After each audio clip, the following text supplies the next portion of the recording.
Real Madrid na Manchester City zifitanye amateka yo guhura mu mikino ya Champions League. Kuri wa gatatu bazahura. Ngiye kukunyuriramo gato mu mateka y'izi kipe uko bagiye bahura mu mikino ya Champions League. Mbere yuko nkubwira details z'uburyo match zagiye zigenda zabahuje, reka nkubwire ko mu mikino bahuye head to head Real Madrid yatsinzemo ibitego 25 mu mikino baheruka guhura guhera 2016, hanyuma Man City yo yatsinzemo ibitego 26. Real ifitemo win 5 na Man City kagiramo win 5, ubwo n'ugutsinda. Hanyuma kunganya banganyije inshuro 5.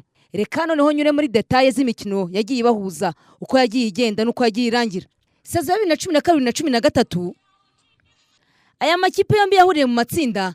Real Madrid yatsinze ibitego 3-2 Man City. Bari mu itsinda D mu mukino wo kwishyura baranganyije igitego 1-1. 2015 na 2016 aya makipe yahuriye semi-final. Umukino ubanza banganyije ubusa ku busa Real Madrid na Man City.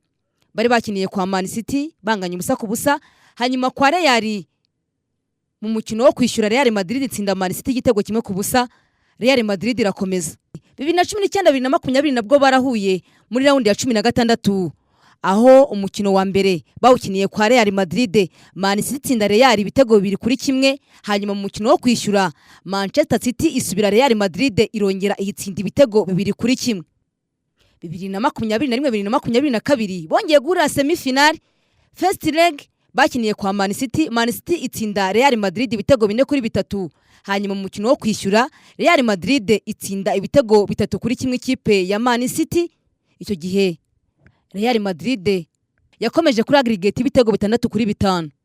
Saison ya 2022-2023 bongeye guhurira semi-final. Babanje kwa Real banganya 1-1, hanyuma umukino wo kwishyura bajya kwa Man City. Ikipe ya Manchester City yatsinze Real Madrid ibitego 4-0, ikomeza kuri aggregate ibitego 5-1. 2023-2024 bahuye muri kimwe cya kane, hanyuma Real Madrid na Man City banganya ibitego 3-3 mu mukino ubanza. Mu mukino wo kwishyura bakiniye kwa Man City banganyije igitego 1-1, hanyuma Real Madrid ikomeza kuri penalty nyuma yuko bari banganyije ibitego 4-4. Saison ya 2024-2025 iheruka nkwibutsa uko byagenze muri knockout. Manchester City yatsindiwe mu rugo n'ikipe ya Real ibitego 3-2, hanyuma mu mukino wo kwishyura Real Madrid yongeye gusubira Man City igitsinda ibitego 3-1. Ndabaza nti noneho muri no mwaka biragenda bite? Noneho kuri wa gatatu ko bagiye kwesurana, ninde uratahukana insinzi y'uyu mukino hagati ya Man City na Real Madrid?